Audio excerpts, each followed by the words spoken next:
Չեմ բացառում, որ նաև կարող են արտահերթ լինել, որովհետև Նիկոլ Փաշինյանը շատ ծանր վիճակում է։ Փաշինյանը ակնհայտ է, որ ստանձնել է պարտավորություններ դրսում, հատկապես Թուրքիայի, Ադրբեջանի հետ կապված։ Մեկը գնացել այնտեղ բանա, թաթիկները համբյուր են վիճակում, այս 6 հոգիներ նստել են ձեն չեն անում, Հ1-ից մինչև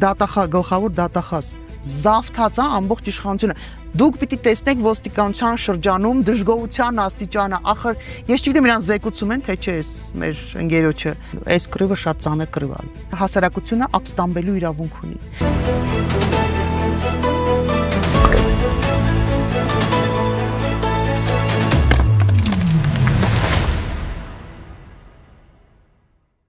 Բարև ձեզ, դուք դիտում եք հարցեր կան հաղորդումը, այսօր հարցեր կան նժար սահմանադրական շարժման համահիմնադիր Նինա Կարապետյանցին։ Բարև ձեզ։ Ողջույն։ Շնորհակալ եմ, որ այստեղ եք։ Ես եմ շնորհակալ ու շատ ուրախ եմ։ Ես հետևել եմ ձեր պրոյեկտներին ու շատ բարձր գնահատական ունեմ ձեր աշխատանքի հետ կապված, ապրեք շատ։ Շնորհակալ եմ պարտավորեցնող գնահատականի համար։ Տիկին Կարապետյանց, Հայաստանում ակնհայտորեն հետապնդվում են ընդդիմադիր գործիչներ, ընդդիմադիր հայացքներ ունեցող մարդիկ, հետապնդվում են բարձրաստիճան եկեղեցականներ, հոգևորականներ եւ ոչ միայն բարձրաստիճան, եւ դրա հետ մեկտեղ Եվրամիության բարձրաստիճան պաշտոնյա հայտարարում է, որ Հայաստանը ավելի է մոտենում մեզ եւ դա շնորհիվ Հայաստանի արժեքների եւ դա շնորհիվ արժեքների եւ ժողովրդավարական սկզբունքների։ Ինչու եք բացատրում Արևմուտքի Փաշինյանի ռեժիմի հանդեպ այս ակնհայտ համակրանքն ու անդադար կանաչ լույս վառելը։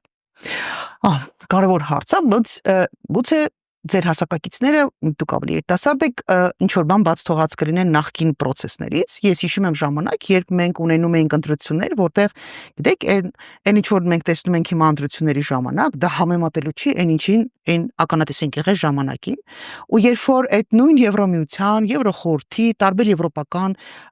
արևմտյան, այսպես ասած, տարբեր հարթակներից հնչում էր, որ սա այնուամենայնիվ մեկ քայլ էր առաջ, ես անկեղծ ասած ամեն անգամ այն որ ասում եմ թեթև ինֆարկտ է ստանում, որովհետև ես չէի կարողանում հասկանալ, սրա ինչն է մի քայլ առաջ։ Այսինքն մենք այս մոտեցումը, սա նորարարություն չի, սա իրենց, այսպես ասած, իրենց համար ընդունված տարբերակ է։ Բայց կարևոր չի թե ինչ են իրենք ասում, կարևոր թե մենք ենք ինչ իրավիճակ ունենք, որովհետև շատ ավելի կարևոր է թե մենք ներքուստ հաշտենք այս իրավիճակի հետ, թե հաշտենք, եւ ամենակարևոր բանը որ մենք հաշտենք մեր հասարակությունը, անգամ մարդիկ ովքեր իրենց համարում էին աթեիստ, մարդիկ ովքեր իրենց համարում էին ագնոստիկ, մարդիկ ովքեր օրինակ իմ նման մարդիկ, ովքեր նախորդ իշխանություններին ես այն ժամանակ էլ հիմա շարունակում եմ համարել օրինակ հանցավոր ռեժիմ, որովհետև այն ինչին բախվել եմ ես նախկին իմ վստահորդները, որպես ՀԿ հասարակական կազմակերպության իրավապաշտպան գործունեության արդյունքում տեսած խնդիրներ, ինձ համար դա այդպես է եղել։ Բայց ես հիմա ստիպված եմ լինում արձագանքել այդ նույն մարդկանց իրավունքների, այսպես ասած, նախկինների իրավունքների պաշտպանությամբ, որովհետև սակայն ինչ տարբերություն ում իրավունքն է խախտվում եւ ում օրոք է դա խախտվում, բոլորովին էական չի էլի։ Այնպես որ շատերն են հիմա ստիպված մարդիկ, ովքեր ունեն այսպես հակադիր հայացքներ, քաղաքական հակադիր հայացքներ անգամ ունեցողները ստիպված են լինում, ստիպվածը ճիշտ բառ չի, բայց արձագանքել, որտեղ այլ ընտրանք չկա, դու չես կարող չտեսնելու տալ կամ ինչ ասեմ, համարես որ դա սա նորմալ process է։ Դա կլինի ոչ օբյեկտիվ վերաբերվում։ Դա նախ կլինի ոչ օբյեկտիվ եւ շարունակականությունը ապահովելով մենք կստանանք ավելի վատ ռեժիմ։ Երբ ես ասում եի 19 թվականից սկսած, որ եթե մենք չգնանք փոփոխությունների, դա նշանակելու է, որ օրինակ ոստիկանության փոփոխություն չեղավ, բովանդակային, ոչ թե այն ինչ օրինակ իմ գործընկեր Դանիել Յունիսյանը շատ լավ 3 տարի ասում էր շատ լավ է, ընտիր գնում ենք առաջ, հեսա տեսեք ինչ ոստիկանություն են գնալու, այդ ձևական կողմն էին փոփոխում, բովանդակային ըստ էության փոփոխությունը այդպես էլ տեղի չունեցավ, եւ ես 19 թվականից ասում եի, որ եթե չեն գնում բովանդակային փոփոխություն, դա նշանակում է մի բան, որ ինչ որ պահի այն բնույթի ոստիկանությունը, որը մենք ունեցել ենք նախկինում, օգտագործվելու է այս իշխանությունների կողմից, ու որպիսի ապօրինի հրամանը կամ անթույլատրելի, այսպես ասած, բարոյական նորմերից ներքև եւ օրենքներից դուրս հրամանները կատարվեն, մի բան է պետք անել, պահպանել, պաշտպանել այդ ոստիկաններին, թույլ չտալ, որ իրենց գլխից մազն գնի։ ու այդպես էլ արվեց։ Երբ ես ասում եմ, որ այս ճանապարհով օրինակ դատարանների փոփոխություն դուք չեք հասնելու, ու եթե չարեցիք, դա նշանակում է ձեզ պետք են լինելու դատարաններ, որոնք կատարել են ձեր հրանգները, ինչպես որ կատարել են նախկինում։ Ինձ այն ժամանակ ասում են, այ դու շատ ծայրահեղական ես, դու մարգինալ ես, դու չգիտեմ, դու ուզում ես անպայման այս սենց ամեն ինչ սենց շեշտակի ասում եմ, այո, որովհետև կա իրավիճակ, որտեղ հեղափոխական առաջի քայլերը պիտի լինեն հեղափոխական։ Հետո երբ որ դու ամեն ինչի հիմքը ճիշտ դնում ես, կամ ոնց որ մի հատ բան կար, եթե չեմ սխալվում, բաներից սպեկտակլ բեմադրությունից մեկի ժամանակ ասում այդ տրամվայի գծերը պիտի դնես, հետո որ տրամվայը ուղիղ ճանապարհով գնա։ Այ եթե դու չես դնում այդ գծերը, դու տարբերակ չունես, հնարավորություն չունես ստանալու լավ product։ Այ մենք ստացանք այն, ինչը որ մենք ուզում ենք։ Մի քիչ երկար տևեց, բայց ես էլ ասեմ, ու քանի որ Նիկոլ Փաշինյանը ակնհայտ է, որ ստանձնել է պարտավորություններ դրսում, հատկապես Թուրքիայի, Ադրբեջանի հետ կապված, ես այդքան Եվրոպայի հետ բան չի անի։ Այս պարտավորությունները կատարելու համար ինքը մի ճանապարհ ունի, գնալ դեպի դիկտատուրա, ստանալ դա դիկտատուրայից այն կողմ անցնել, որովհետև այլապես ինքը չի կարողանա իրականացնի իրագործի այն պլանները, այն պարտավորությունները, որը ինքը վերցրել է եւ որը ամենայն հավանականությամբ, այսպես իրան որպես վերարտադրվելու շանս հնարավորություն է տալու, հա, այդ երկրների աջակցությունը սատարումը այս պայմանում իրան օդի ջրի նման պետք է։ Ուրիշ տեղից ինքը սատարում որպես այդպեսին երևի թե չի ունենա, որտեվ արևմուտքի հետ էլ ինչքան էլ շատերի մոտ կասկած առաջացնի, որ ինչու են լռում արևմուտքում, ու այնտեղ իրանց հետաքրքրություններ ունեն Ռուսաստանի հետ կապված, Ռուսաստանին չեզոքացնելու, ինչ որ տարածքներից հեռացնելու, բայց Նիկոլ Փաշինյանով իրենք այսպես հմայված եւ զմայլված չեն, որովհետեւ կան սկզբունքներ, որոնք որ գիտեք շատ ծանր է, երբ որ դու ես այդ կանոնները գրել ու բերել ես մեզ ժամանակին ասել ես այս կանոնները համընդհանուր են եւ դու պիտի ենթարկվես այս կանոններին, մեկ էլ հանկարծ այդ նույն քո գրած կանոնները ինչ որ մեկը խախտում է ու դու տենց լրելա իրանց կասում ես իհարկե դա իրանց համար խնդիր է, իհարկե դա իրանք հասկանում են, որ ամեն անգամ հատկապես երբ որ շատ կոշտ գնահատական ես տալի եւ հանրային ես տալի, իրանք շատ ծանր են տանում դա։ Եվ մեկ-մեկ էլ տենց ընկերական խնդրում եմ, որ կարելի է չհնչի այդ քննադատությունը, բայց դա իհարկե ասում եմ չի կարելի, որովհետև կգա ժամանակը դուք կգնաք ձեր բարեկեցիկ երկրները ապրելու, իսկ մեր երկիրը մնալու է կազմաքանդված, հետևաբար ներողություն, բայց չի ստացվելու։ Տիկին Կարապետյան, ձեր պատասխանի առաջին հատվածում ես այն մեսեջը նկատեցի, որ ոչ այնքան կարևոր է թե դրսից ինչ գնահատական կհնչի, այլ շատ ավելի կարևոր է թե ներսում մենք ինչ վերաբերմունք կունենանք։ Պարզապես դրսի գնահատականի մասին ինչու ենք շատ խոսում, որովհետև ընդդիմադիր գործիչները շատ շեշտում են, որ այս ամենաթողությունը պայմանավորված է դրսից չզսպելու, այլ մի բան էլ հակառակը խրախուսելու քաղաքականությամբ, եւ երբ ասում ենք Եվրոպան առանձնապես չի համակրում Փաշինյանին, այստեղ բնականաբար անձի հարցը չի, այլ այն քաղաքականության, որը հանձին Փաշինյանի տարվում է, եւ իրենք այդ քաղաքականությունը, օրինակ ընդդիմադիր համայնքապետերին կալանավորելը, մարդկանց անձնական կյանք ներխուժելը, այսինքն մարդու իրավունքների վերաբերյալ բոլոր են հիմնարար դրույթները, որոնք կան, ամենօրյա ռեժիմով Հայաստանում ոտնահարվում են եւ դրանք որևէ արձագանք, լուրջ արձագանք չեն գտնում։ Համարժեք արձագանք իսկապես չեն գտնում, որովհետեւ սրա 1/1000 լիներ նախորդ իշխանությունների ժամանակ, մենք հիմա ստանալու ենք այդ զանգերը, դիլեգացիաները, որ գալիս էին տենց սրտաճմլիկ պատմություններ։ Ես միշտ բազմաթիվ անգամ ասել եմ, որ ամենայն հարգանքով բոլոր կրոնական կազմակերպությունների նկատմամբ ես իսկապես չունեմ որևէ մեկի հետ խնդիր, բայց հանկարծ ու մի որևէ կրոնական կազմակերպություն մի հոգու հետ կապված փոքր միջադեպ լիներ։ Գիտեք, ստեղ ինչ էր կատարվում Երևանում։ Այդ դիլեգացիայի հետևից նամակների հետ հոդվածները շատ այնց խիստ դատապարտող։ Ես ընդունում եմ, որ այդ խնդիրը կա։ Բայց իրենք ունեն իրենց հետաքրքրությունը։ Իրանց հետաքրքիրը, արևմուտքին հետաքրքիրը Ռուսաստանի Դաշնության տարածքից դուրս գալ, թե հիմա ինչ գնով կլինի, հանուն արդարության դա տենց փաստորեն այդքան է շատ չի հուզում։ Նորից վերադառնալով ներս շատ 1000 անգամ ավելի կարևոր է, որպեսզի մենք կախվածություն չունենանք դրսի տեսակետից, դրսի կամայականություններից, պարտադրանքից, թե մեզ դրսից ինչ կարող են պարտադրել, մենք պիտի մեզ համար ներսում ունենանք այ մեր եթե կուզեք, չգիտեմ, կուզեք չէ, արժեքները, մեր կարևորագույն սկզբունքները, այ ինչի հետ մենք երբեք չենք հաշտվելու։ Այդ մենք մեզ համար ներսում որոշեցինք, շատ ավելի հեշտ կլինի այդ նաև այդ խաղալարածների ինստիտուտը դադարեցնել, հա, կամ ճնշումների կամ մեկ անձին շահագրգռելով, օրվա իշխանության ներկայացի մի հոգու շահագրգռելով, ստանալ իրենց համար ցանկալի պատկեր Հայաստանում։ Այսինքն մենք պիտի առաջնորդվենք բացառապես միայն մեր ներքին հայկական հայաստանյան շահերով։ Այս սա է պետք ուղղակի հասկանալ։ Հա, Տիկին Կարապետյանց,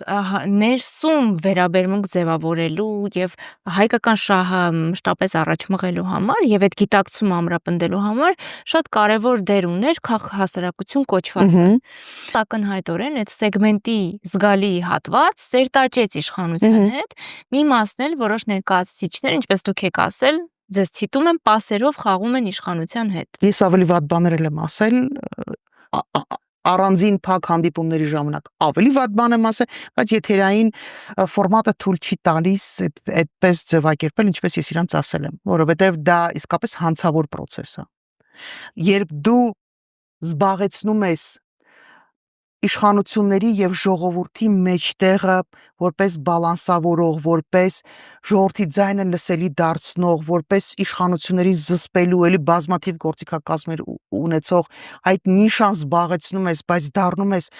օրվա իշխանության ու կապ չունի այնտեղով անստած, դառնում ես իր անձնական օգտագործման քաղաքասարակությունը, դու հանցագործ ես։ Երբ որ դու նույն այդ քաղաքասարակության ներսում ես, չես սատարում օրվա իշխանության հանցավոր հակասահմանադրական, հակապետական, հակահայկական գործունեությանը, չես սատարում, բայց շարունակում ես մնալ լռել, դա հանցակցություն է։ Դա համարյա նույն բանն է, ինչ որ սատարես, որովհետև երբ որ դու չես խոսում, հասարակության մոտ դες տպավորություն է, հա, մարդկանց մոտ, շարքային մարդու մոտ տպավորություն է, որպես օրինակ ասենք ես 10 հոգին ժամանակին տենց կռիվ էին տալիս, հիմա 4 հոգին բացահայտ պաշտպանում են օրվա իշխանություններին, այն 6-ի ձենն է դուրս չի գալիս, ինչի դուրս չի գալ։ Դե երևի համաձայն են, մարդիկ իմացող են, պայքարող են, անցյալ ունեն, background բան ունեն, հա, իրանց հետագիծը ունեն, այսինքն վստահություն, վաստակել են վստահությունը ու հիմա չարաշահում են, մեկը գնացել այնտեղ բանա, թաթիկները համբյուր են վիճակում, այս 6 հոգիներ նստել են ձեն չեն հանում, որովհետև վիդիտիլի վախենում են, որ իրանց հասցեին կարողա վիրավորական կոմենտներ գրեն, այո գրում են ու դա անխուսափելի է, հանրային մարդու գործնեության պայմանը դա նորմալ է, լավ չի, բայց անխուսափելի process է, դա մեդալի հակառակ կողմն է։ Այն որ ձեզ մոտենում են փողոցում ժպտալով ասում են, վայ ինչ լավն է, մենք հիացած ենք, այդ մեդալի մի կողմն է։ Մյուս կողմն է, որ կան անհամաձայն մարդիկ կամ բոտերը, որոնք որ ասենց հարցակումներ են անում ու դա 19 թվականին հակառակ տեսակետ ունենալը դա մահապարտի նման մի բան էր։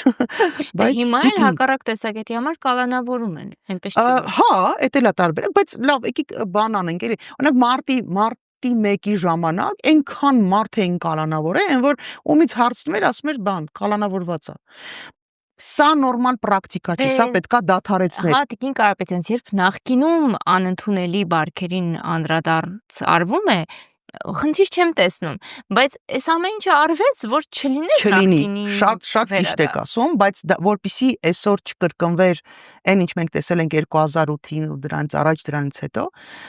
պետք է մեխանիզմը փոխել, պետք է մտածողությունն ու վերաբերմունքը փոխել, հա, պետք ուզեք պետական կառավարման մոդելներ պետք փոխել, որպեսզի մի անձ չգա ու ամբողջ իշխանությունը չզավթի։ Հմեկից միջև գլխավոր դատախազ զավթած է ամբողջ իշխանությունը։ Ու սա Նիկոլ Փաշինյանի սենց բուրըն ֆանտազիան չի։ Մեր համակարգը այնպեսին է, որ ցանկացած մարդով գալիս է իշխանության, ինքը տենց ակամայից դառնում է ամբողջի տերը։ Եվ որպեսզի ես այն ժամանակ նախկին իշխանությունների, որ ասում էի բանտերը պատրաստեք, որովհետև մի օր դուք ընդեղ կարող արնեք, գիտեք ինչ քմծիծաղ էին տալի, գիտեք ինչ ցինիկ ժպիտ կար իրան ծերեսների։ Այսօր որ գալիս բողոքում են, ասում են բանտային պայմանները լավը չեն, այո, լավը չեն, բայց որպեսզի լավը լինեն, դուք պիտի սկսեիք սարքել։ Հիմա Նիկոլ Փաշինյանի նույն բանն եմ ասում։ Եթե դու ուզում ես նորմալ բանտային պայմաններ, որպեսզի հետո չբողոքես, եթե դու ուզում ես արդար դատական process, եթե դու ուզում ես արդար քննություն, եթե դու չես ուզում սազանել, դու այսօր արդեն պիտի փոխածնել, բայց ուշ է։ Ռուսական մատ խոսք ասում է поезд давно ушел։ Դու արդեն կորցրել ես այդ ժամանակ, այս վերջի մի տարում դու հաստատ չես հասցնելու դա անելու եւ շնորհավորում եմ իր եւ իր այդ հանցակից մարդկանց դատավարությունը անցնելու է այս նույն տրամաբանության մեջ այս նույն դատարաններն են լինելու, այնպես որ կվայելեն այն, ինչ որ ցանել են։ Իսկ մենք պիտի ունենանք եւ այդ հնարավորությունը իսկապես կա։ Հայաստանը կամպուճուր պետություն է, ու մենք այնքան միատար ենք, մեր բոլոր տարաձայնություններով հանդերձ, այնքան միատար ենք, որ Հայաստանը ոտքի կանգնեցնելն ու շտկելը դա շատ չեմ ասի հեշտ, որովհետև ավերածությունն այնքան են հասցրել, որ շատ դժվար է լինելու, բայց ավելի քան հնարավոր process է։ Եվ դա պիտի մի օր սկսվի։ Ու դա ես կարծում եմ մեր հասարակությունը կհասկանա, որ առնվազն գոնե 26 թվականը իսկապես լավագույն ժամանակն է հնարավորություն տալ այն խմբերին, այն թիմերին, այն կուսակցություններին, չգիտեմ, դաշինքներին, ովքեր որ իսկապես պատրաստ են գնալ փոփոխությունների, այդ հնարավորությունը վստահությունը կներշնչեն ու ասում եմ կստանան այդ քվեն, որովհետև մենք մի օր պիտի սկսենք այս process-ը։ Process-ը սկսելու համար նորից ձեզ պիտի դիտեմ, դուք ասում եք նախ պետք է մերժել այս անձին, բայց ոչ միայն անձին, այլ համակարգը, որը ձևավորվել է։ Ըստ սոց հարցումների համենայն դեպս հանրության մեծամասնությունը մերժում է եւ անձին, եւ այս համակարգը։ Փաշինյանը ունի խիստ ցածր վարկանիշ, բայց ամբողջ հարցն է, որ իրեն ընդդիմացողները, ընդդիմադիր գործիչներից եւ որևէ մեկը չունի շեշտակի բարձր վարկանիշ։ Հիմա, երբ դուք ասում եք, որ պիտի մենք իբրև հասարակություն մերժենք Փաշինյանին, ըստ երևույթին հանրությունը այդ գնահատականը արդեն տալիս է։ Օրինակ, երբ չի մասնակցում այս Երևանի քաղաքապետի օրինակ ընտրություններին կամ երբ չի մասնակցում կեղծ պատարակ ասված շոուին, հա, այսինքն տարատեսակ ձևերով արտահայտում է իր դիրքորոշումը, բայց շատ լուրջ կարիք կա, որ դա գետնի վրա ռեալիզացվի եւ դա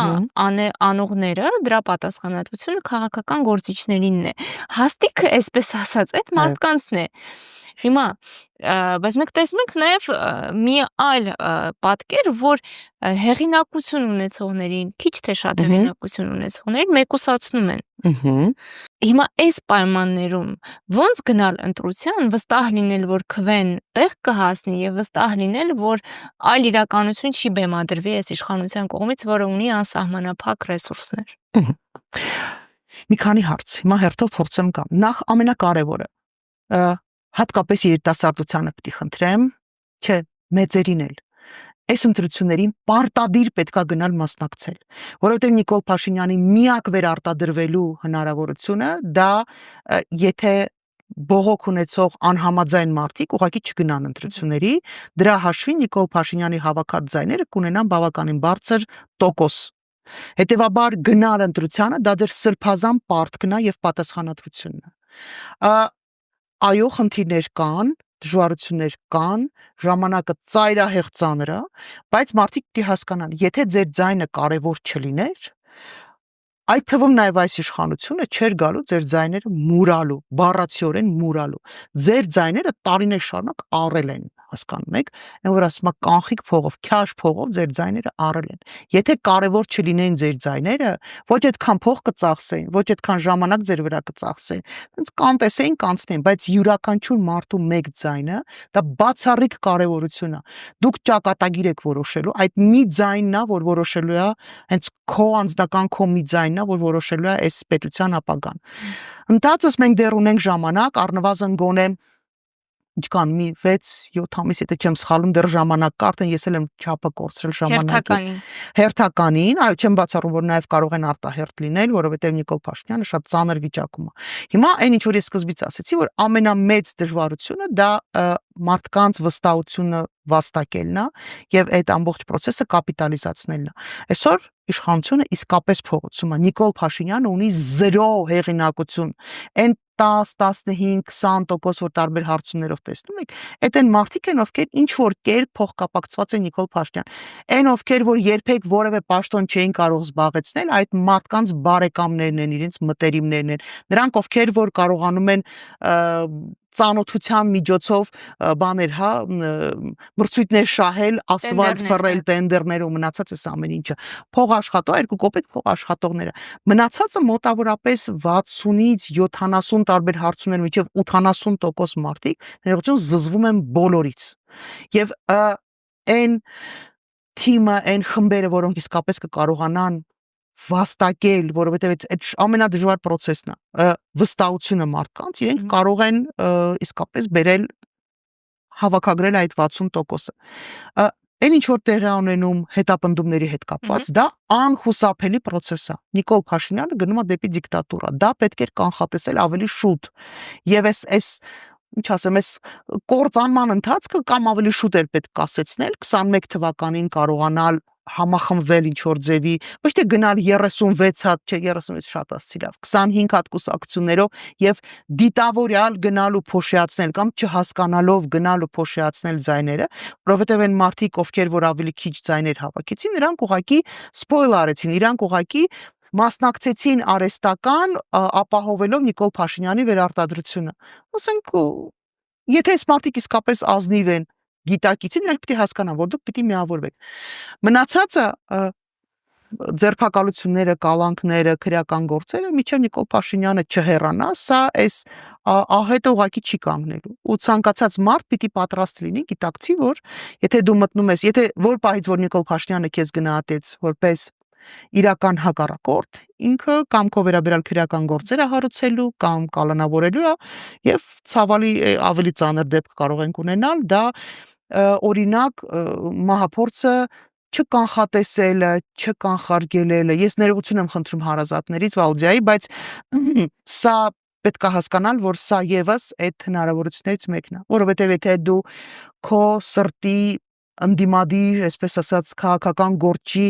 մահափորձը կարողանում ես կանխարգել, այտենց կանխես ու այտենց փառահեղ ներկայացնում ես մեծագույն հաղթանակ, իսկ ոնց է ստացվում, որ հենց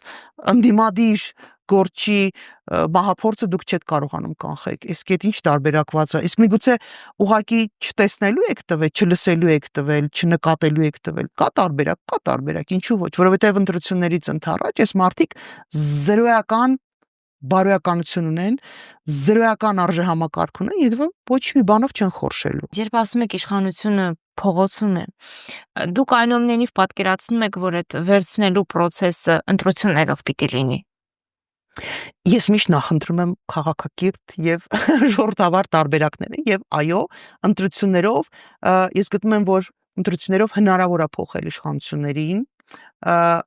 այն իրավիճակում, որը մենք ունենք այսօր։ Բայց ներողություն 18 թվականին այն ձևը, որը Նիկոլ Փաշինյանը ընտրել էր, դուք դրան դեմ չեք, չէ՞ եղած։ Չէ, բայց կան իրավիճակներ, ուզում եմ շարունակել, որ կան իրավիճակներ, որոնք կանխատեսելի չեն, եւ եթե ժողովուրդը լինի փողոցում, կներեք, դա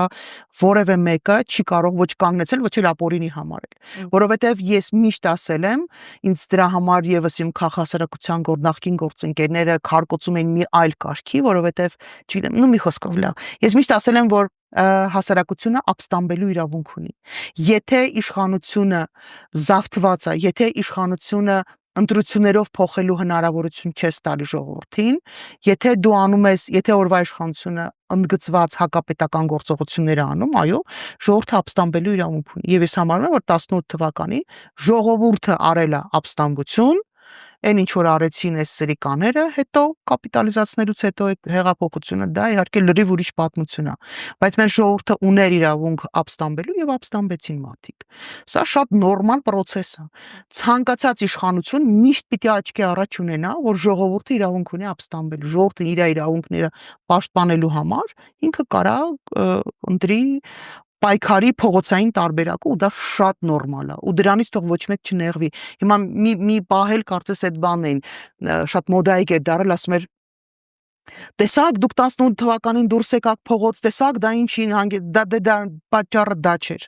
Ժողովուրդը հոգնել է, ժողովուրդը փոփոխություններ ուզում, համակարգային փոփոխություններ ուզում, բայց այն ինչ որ արեցին այս սրիկաները, դա իհարկե ոչ մի կապ չուներ, այն ինչի ուզում էր ժողովուրդը, այն ինչի համար փողոց դուրս եկել ժողովուրդը։ Ու այն նորից վերադառնալով Քայլ արա մերժի Սերժ, չէր վերաբերվում մարդուն։ Դա համակարգի մասին է։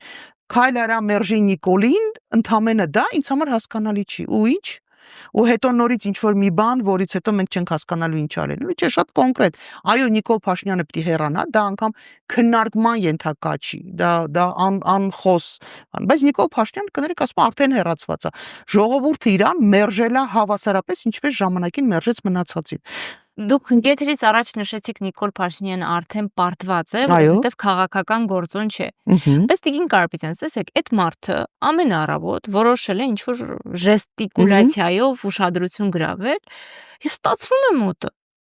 Այսինքն ինքը օրակարգ թելադրողն է այնուամենայնիվ։ Ճիշտ եք ասում, որովհետև նաեւ սփոյլ քաղաքական ուժերը կամ չգիտեմ գիտակցություն չունեցող քաղաքական ուժերը կամ ներողություն եմ խնդրում իհարկե, որտեղ մեջները կան մարդիկ, որոնք որ ինձանից իմ ապրած կյանքից ավելի շատ քաղաքական փորձ ունեն մարդիկ կան, բայց այս մարդիկ չեն կարողանում հասկանալ, որ դուք պիտի թելադրեք ձեր օրակարգը, այսինքն ընդդիմությունը ոչ թե պիտի ամեն անգամ sense մատ թափտասի, այս ինչ ասեց Նիկոլ Փաշինյան, ձերը պիտի թելադրեք, քանի դու քո կանոնները, քո խաղի կանոնները չես թելադրել, իրա դաշտում դու միշտ պարտվելու ես։ Այսինքն Նիկոլ Փաշինյանի ֆենոմենը նրա մեջ է, որ ինքը դեռ իշխանական լծակներ ունի։ Ինքը ունի հանրային հեռուստաընկերություն, որը ինչ ասեմ, Գեբելսյան պրոպագանդա է տանում առանց ամանչելու, առանց իրանց պատասխան հաշիվ տալու թե ինչ են անում։ Ինքը ունի դատարաններ, որոնք որ սենց դակելով սենց ճանապարհում են։ Ինքը ունի գլխավոր դատախազ մի աննման երևույթ, որը որ սենց բոլորը այդ թվում նաև եվրոպական երկրները շատ ասում են, տեսակ վերջապես կին եկավ։ Ես ասում եմ շատ լավ է, երբ որ կին է լինում, ինքը կարա համակարգի խաղի կանոններով չխաղա ու կոտրի համակարգը, բայց եթե ինքը գնում է ու տեղավորվում այդ համակարգի մեջ, ուզում է կինը լինի, ուզում է տղա, ուզում է այլ մոլորակային, բացարձակ էական չի այնտեղով ով է նստած։ Այս մարդն էլ եկավ շատ սիրուն տեղավորվեց համակարգի մեջ։ Մի խոսքով Նիկոլ Փաշինյանն ունի լծակներ։ Ու քանի դեռ ինքը այդ փոքր թվով պրոպագանդիստները ունի, որոշակի լծակներ ունի, ինքը ինչ եւ ոստիկանություն իրան պաշտպանող, բայց դա էլ շատ հարաբերական է, շատ Դուք պիտի տեսնեք ոստիկանության շրջանում դժգոհության աստիճանը, ախր ես չգիտեմ իրան զեկուցում են, թե չէ, մեր ընկերոջը, այդ սրտի կանող ամեն առավոտ ծաղիկով ու առանց ծաղիկ եթերից սրտի կանող են, իրան զեկուցում են, որ այս մարդիկ պատրաստ չեն, ընկեր ջան, որ քո հետևից գնալու պատրաստ չեն, քո ապօրինի հրամանները կատարելու պատրաստ չեն։ Ինքը հասկանում է այդքան բանը, գիտի թե չէ։ Եթե իր ամբողջ հույսը նրա վրա է, որ ընտրություններն էլ կկարողանան ինչ-որ ձևի կեղծեն, ինչ-որ պրոցեսներ իրականացնեն, ինքը կվերարտադրվի, հետո մարդկանց էլ փողոցում կփորձի երկրորդ մարտի մեկ անել, ինքը չարաչար սխալվում է։ Չի գնալու ոստիկանություն այդ ճանապարհով։ Մինչև էս Տիկին Կարապետյանց բոլոր հնարավոր իրողությունների ժամանակ ոստիկանությունը գնաց Փաշինյանի հետևից։ Ճիշտ է, բայց ոստիկանությունը շատ տարբեր է։ Ոստիկանությունը միշտ ունեցել է ջոկատներ, որոնք տես թեթև մարդակերների ջոկատներ են, դա բոլոր իշխանությունների ժամանակ ա եղել, որ սենց այդ հրեշտակները, հա? Առանց ասմա բաների, տակերի, հրեշներն էին, այն որ ոստիկանություն հրեշներ, այդ մարդիկ ոչ սրբություն ունեն, ոչ բան չունեն, իրանց ինչ հրաման կտաս կան, ոչ էլ մտածելու ունակություն ունեն շատերը իրանցից։ Հետևաբար այս մարդկանց միշտ էլ եղել է։ Բռնությունը միշտ նորմալ եղել։ Նորմալ չի եղել, մեր դառը իրականությունն է եղել։ Բայց այս աստիճան դժգոհություն ոստիկանության ներսում, որը այս պայն գուցե տեսանելի չի, բայց մարդիկ ովքեր որ հնարավորություն են շփվելու, իսկ քաղաքը շատ փոքր է, իսկ մենք բոլորս իրար հետ փոխկապակցված ենք, մենք ստիպված ենք լինում գնալ տեղեր, որտեղ գուցե այդքան շատ քո սրտի մարդիկ չեն հավաքված, բայց ունես ազգակցական կապեր, ընկերական կապեր։ Դուք չեք պատկերացնում դժգոհության աստիճանը, որովհետև ոստիկանն է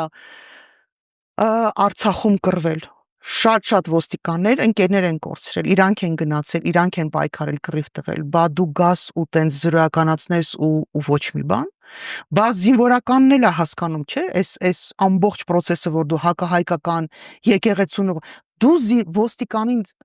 Նես չի ասում, որ ես ոստիկանի հետ միշտ հաշտ եմ եղել։ Ամենաշատ ոստիկանության հետ կռվող մարդկանցից մեկը ես եմ եղել։ Բայց երբ որ ես նայում եմ ոնց է ոստիկանը նվաստացած կանգնած հայրաքելական եկեղեցու բակում, որովհետև իրան հրաման են տվել, ասել են կգնաս այնտեղ կկանգնես, մարդկանց է կքաշքշես կամ եթե պերամանտան ներս կմտնես, այդ մարդը գետինն է մտնում կանգնած տեղը։ Բա այդ մարդը այդ նվաստացումը կուլ է տալու, իհարկե կուլ չի տալու։ Հաստատ կուլ չի տալու։ Էլ եմ ասում, դե մի հատ պուջուր ջոկատ կա, այն փոքր մոնստերների նման sense բան էլի, պատերազմից պատրաստված էլի գզելու, ով ուզում է լինի, ով ուզում է հրաման տա, ում ուզում է ասեն կեր, ինքը կուտի այնտեղ էլի։ Մնացածը տենց չեն։ Մարդկային կերպարը կա։ Տենց որ բոլորին բան մի արեք, հաստատ մեջները ուրիշ ձև է։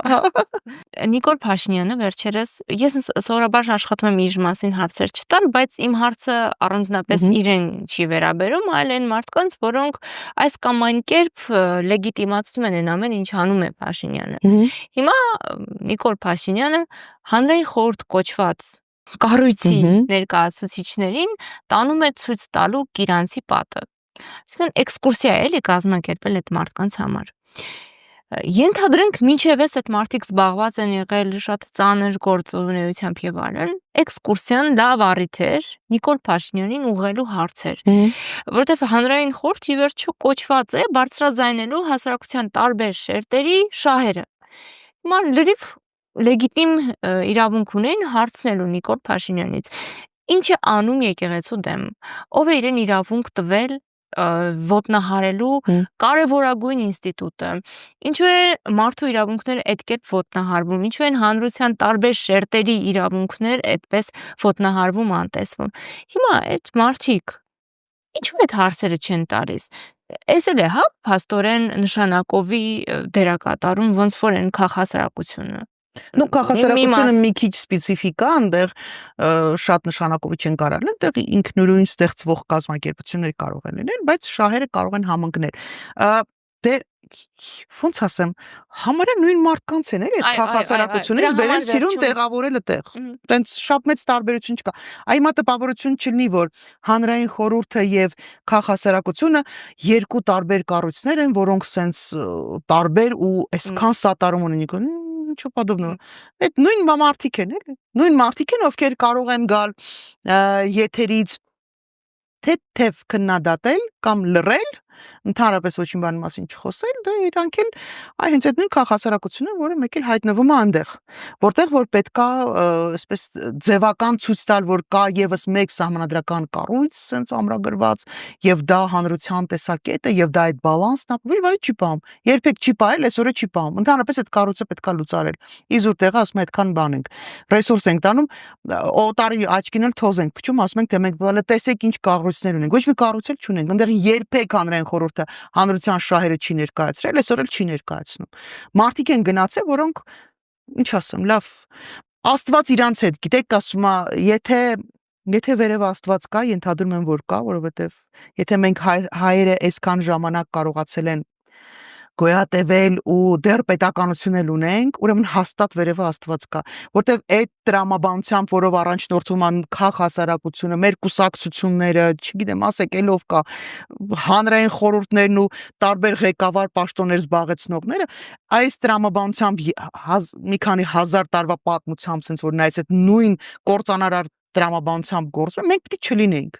բայց քանի որ մենք կանք, սա հուշում է, որ մենք ինչ-որ մի բանի համար պետք ենք։ Ու վերևը վիճում Աստված կա ու մեզ պահում է 2 ձեռով, որովհետև այս տրամաբանությամբ մենք վաղուց պիտի չլինենք, այնպես որ Ժորժան։ Այնպես մենք 2 ձեռով պահում է, բայց պատասխանատվությունը մերն է, հնարավորությունը մերն է, փոփոխելու պարտականությունը մերն է։ Ու ես համոզված եմ ուղղակի մենք կարողանալու ենք փոփոխություններ ստանալու, որովհետև տարիքով մեծ, ովքեր իմ հասակակիցներն ինձանից մեծ են, պիտի հասկանան, որ մի անգամ պետք է այդ պատասխանատվությունը մենք մեզ վրա վերցնենք ու սկսենք փոփոխությունները։ Մենք հաջորդ սերունդին ուղղակի բարոյական իրավունք չունենք թողել այս կազմաքանդված վիճակը։ Հիմքերը մենք կդնենք, հաջորդ սերունդը գալիք արդեն ինքը Ես համոզված եմ դրանում, որովհետև ես աշխատել եմ երիտասարդների հետ, ես գիտեմ ինչ լուսավոր երեխեք են, ինչ պրագմատիկ մտածողություն ունեն, ինչ աստիճանի հայրենասեր են ու հանկարծ մեկը չասի չէ, որովհետև գնացեք Եռաբլուր, տեսեք տարեթվերը, այդ 18-ից 20 տարեկան երեխեքի թվերը նայեք ու տեսեք ինչ են արել իրանք ու ինչ եք անում դուք։ Այն որ նստած լռում են, չեն խոսում, որ հանգարց տակը կոմենտ չգրեն, գնացեք մի հատ Եռաբլուր։ Այն որ չեն ուզում իրանց վրա պատասխանատվություն վերցնեն քաղաքական process միջև վերջ հասնելու, հատ գնացեք Եռաբլուր, տեսեք ինչ են արել իրանք ու ինչ եք անում դուք։ Ու եթե մենք չկարողանանք որպես ավակ սերունդ ավարտին հասնել, կապիտալիզացնել այն գինը, որը վճարեցին այդ երեխեքը, մենք ուղղակի ապրելու իրավունք չունենք։ Որպես սերունդ մենք պիտի այն ամենապախարակված սերունդը լինենք։ Բայց քանի որ մենք շատ դժվար ճանապարհ ենք անցել, այս այն սերունդն է, որը 90-ականների ամենադժվար ժամանակներն է ապրել։ Մենք, չգիտեմ, գունավոր հացեր ենք կերել, այն մուգ կապույտից միջև, չգիտեմ, գորշ գույնի ինչ որ հացեր։ Մենք մթության ու ցրտի մեջ ենք նստել սովորել ու պարապել։ Իմ հասակակիցները պատերազմների են մասնակցել, բոլոր պատերազմներին։ Մենք փողոցում ենք, Երևանի փողոցներում ենք կռիվ տվել, Ամուլսարի սարերում ենք կռիվ, մենք բոլոր տեղերում կռիվ ենք տվել։ Մենք պիտի թույլ չտանք, որ մեր այսքան անցած դժվար ճանապարհը, մեր այսքան սրտացավությունը գան մի քանի խուլիգան կամ չգիտեմ տգետ գան ու որոշեն որ զրոյականացնում են մեր արածը, մեր ներդրած էսքան։ Այնպես որ մեզ վրա շատ մեծ պատասխանատվություն կա, երիտասարդությանն էլ հանգարց ասում եմ չհուսատվեք, երեխեք, չլսեք նրանց, ովքեր որ ձեզ ասելու են, որ ձեր ձայնը ոչինչ չի որոշում, որ դուք որոշիչ չեք, մենք որոշող ենք։ Եթե Հայաստանի Հանրապետության ներսում մեր հասարակությունը, մեր ժողովուրդը որոշում կայացրեց, չկա աշխարհում այդպես պետություն, որը ստիպված չի լինելու ընդունել այդ խաղի կանոնները։ Չկա ուղղակի աշխարհում ամենագեր ու գեր տերությունները ընդունելու են մեր խաղի կանոնները։ Ամենադժվար բանը, որ մենք մեզ համար որոշենք, մենք ինչ ենք ուզում, լավ։ Մենք ինչ տեսակ, մենք պետություն ուզում ենք, թե չենք ուզում։ Ինձ թվում է, այդ չի քննարկվում, ուզում ենք։ Ինչ տեսակ պետություն ենք ուզում։ Մենք ինչ խաղի կանոններ ենք սահմանում մեր երկրի ներսում։ Դրսում հասկացանք, լավ, մենք հələ ձեն չունենք դրսում արտահայտվելու համար, բայց ներսում դե կարա կանենք այդ process-ը։ Այնպես որ շատ մեծ աշխատանք կա, շատ մեծ պատասխանատվության մաս կա, ես հույս ունենամ, որ չեն վախենա, չեն խուսափի եւ այդ պատասխանատվության աստիճանը կզգան։ Ու նաեւ ժամանակը այս տեսակ ծանր եւ միաժամանակ բարենպաստ ժամանակաշրջան, որ դու կարող ես այնքան կազմակերպել են, որ միևնույնն է զրոյից պիտի կառուցես, էլի։ Միևնույնն է, որտեվ այնպիսի խարխլված վիճակ է բոլոր ոլորտները, որ միևնույնն է զրոյից են սկսել։ Դե զրոյից ենք սարքում, գոնե նորմալ բան սարքենք ժողովուրդ ջան։ Եվ վերջում Տիկին Կարապետյանց անձնական պատասխանատվության մասին երբ խոսում եք, փաստորեն դուք իրավապաշտպանության ոլորտից, իրավապաշտպանությունից քաղաքականություն անցում կատարեցիք, որովհետև որպես իրավապաշտպան սպառել եք գործիքները, որը կարող եք ունենալ այն ազդեցությունը, որը որ ակնկալում եք ունենալ, եւ մյուսն էլ այնպիսի պրոպագանդա քարոզչությունը, որ Հայաստանում հատկապես հիմա քաղաքականությամբ զբաղվել է, դարձել է շատ ծանր մի բան։ Այնպիսի միջավայր են փաստորեն ստեղծել, որ մարդիկ, որոնք անտարբեր չեն, այդուամենայնիվ ոչ էլ ուզում են հայտ ներկայացնել եւ ոչ էլ ուզում են պրոակտիվ դերակատարում ունենալ։ Իսկ ահա կին գործիչների մասին խոսել ընդհանրապես շատ ավելի ծանր է կանանց դեպքում թիրախավորը մի քիչ ավելի ուժեղ է համեմատաբար տղամարդկանց։ Ով պատրաստ չի թող չմտնի, ես համաձայն եմ, որովհետև հիմա, այ գիտեք, շատ դժվար, շատ ծանր կռիվ է լինելու, այս կռիվը շատ ծանր կռիվ է լինելու։ Ես մանկուց սովորել եմ իմ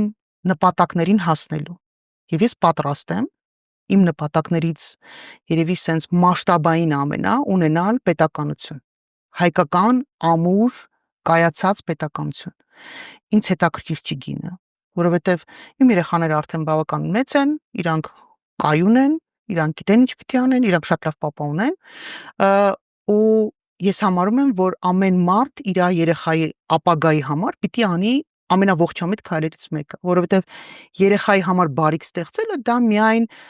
օրվա սնունդը կամ մի քիչ ավելի մեծ ասենք, լավ բնակարան, լավ ուսում, դրա մասին չի խոսքը։ Այդ ամեն ինչը ինչ որ պահի պետք չի լինում, հասկանում եք, երբ որ քո պետությունը կայացած չի, երբ որ ամեն խուլիգան որոշում է, որ պիտի գա քո տարածքով սենց բանով էլի հորդայի նման սենց անցնի սրբի տանի, գնացեք նորից, գնացեք Եռաբլուր ու տեսեք։ Պետք էր թե պետք չէր։ Ավելի կարևոր բաներ կան, եւ ես պատրաստ եմ, ես համարում եմ, որ լավագույն բանը ինչ կարող եմ ես անել եւ իմ երեխաների եւ մնացած բոլորի երեխաների համար, դա մասնակցել են process-ներին, որոնք կարող են բերել եւ բերելու են փոփոխությունների մեր պետականության հիմքերը ամրացնելու տեսակետից։ Այնպես որ այո, շատ ծանր կռիվ է լինելու, իրավապաշտպանությունը այլևս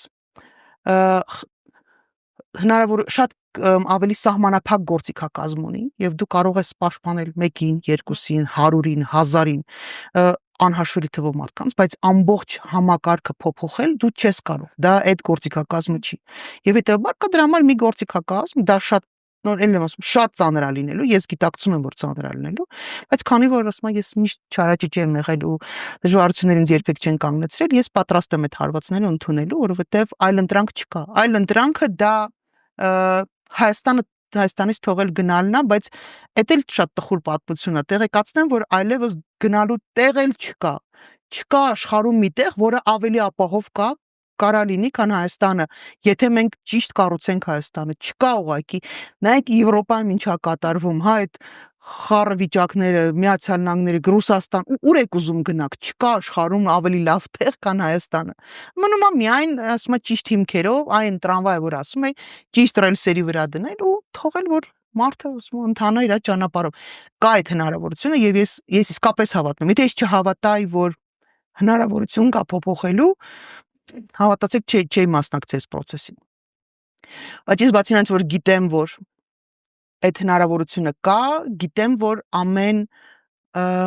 պատրաստ կռիվ տալու, այդ պետության համար կռիվ տալու մարդու մասնակցությունը շատ կարևոր է։ Մեկը պիտի ձայնը գնա տա ճիշտ տեղում, մեկը պիտի այդ խոսքը տեղ հասցնի, մյուսը պիտի գնա այդ գործերը անի, բոլորս մի բան պիտի անենք։ Ու ցանկալի է իհարկե համախմբված, ասում այդ բոլորը լինի մի գծի վրա։ Շնորհակալություն։ Ես եմ շնորհակալ։